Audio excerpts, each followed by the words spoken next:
Hello everyone, आज हम discuss करने वाले हैं CUET 2022 के बारे में बात करने वाले हैं। तो एक और यूनिवर्सिटीज़ ने एलिजिबिलिटी क्राइटेरिया डिक्लेयर कर दिया है। अगर आप कोर्सेज में एडमिशन लेना चाहते हैं the English and foreign language universities में, तो क्या एलिजिबिलिटी क्राइटेरिया है ये हम इस वीडियो में डिस्कस करने वाले हैं। और एक और चीज़ मैं आपको फिर क्लियर कर दूँ, एप्लीकेशन फॉर्म अभी मत फिल कीजिएगा जब तक कि आपको पता नहीं चल जाए कि आपको कौन कौन से सब्जेक्ट चूज़ करने हैं।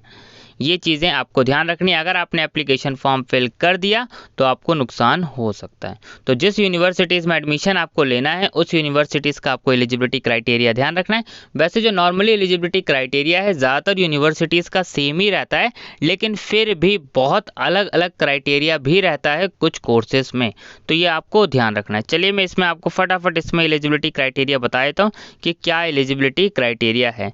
अब आपको एडमिशन लेना है तो देखिए यहाँ पे for admission to UG programme, अगर आप इस यूनिवर्सिटीज़ में एडमिशन लेना चाहते हैं English and foreign language universities में, तो सेक्शन 1A में आपको इंग्लिश ही सेलेक्ट करना पड़ेगा। अगर इसके अलावा आपने कुछ और सेलेक्ट करा तो आपको एडमिशन नहीं दिया जाएगा। सेक्शन 1B नॉट एप्लीकेबल, यानी सेक्शन 1B का आपको टेस्ट देने की ज़रूरत नहीं है और सेक्शन 2 का भी टेस्ट देने की ज़रूरत नहीं है। और सेक्शन 3 जनरल टेस्ट, यस, वो भी आपको देना है। तो यानी यहाँ पर सेक्शन 1A और सेक्शन 3 कंपलसरी है अगर आप इस यूनिवर्सिटीज़ में एडमिशन लेना चाहते हैं। और यहाँ पे देखिए क्या लिखा हुआ है नीचे, note that the medium of the test must be English. जो मीडियम है टेस्ट का, यानी आपको इंग्लिश ही सेलेक्ट करना है। ठीक है, अब यहाँ पे इंफॉर्मेशन दे रखी है। चलिए कोर्सेज के बारे में हम देख लेते हैं। यहाँ पे अब देखिए, यहाँ पे डिपार्टमेंट सारी चीज़ें यहाँ पे बता रखी है। इसमें प्रोग्राम, सब्जेक्ट और सीट्स के बारे में बता रखा है। B honours English, B honours research Arabic, B honours Chinese, French, German, Japanese, तो यहाँ पे आपको ये सारी चीज़ें दे दी।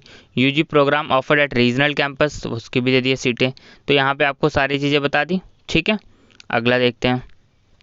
अब यहाँ पे एडमिशन क्राइटेरिया, ये तो आपको पता है CUET का ही है सारा सिलेबस जो कि वहाँ पे लिखा हुआ है, यहाँ पे आप देख सकते हैं। ठीक है, चलिए अब इसमें जो है आगे सिलेबस को पे चलते हैं हम। यहाँ पे देखिए a note on admission to programme, यहाँ पे वही चीज़ें सारी चीज़ें बात कर रखी है।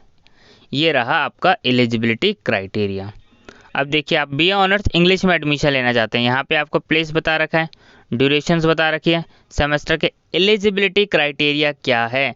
आपके क्लास 12th में 50% मार्क्स होने चाहिए अगर आप जनरल और OBC कैटेगरी से हैं, और अगर आप SC ST या फिर PWD कैटेगरी से हैं तो आपके 45% मार्क्स होने चाहिए, तब आप बी ऑनर्स इंग्लिश का एंट्रेंस टेस्ट दे सकते हैं।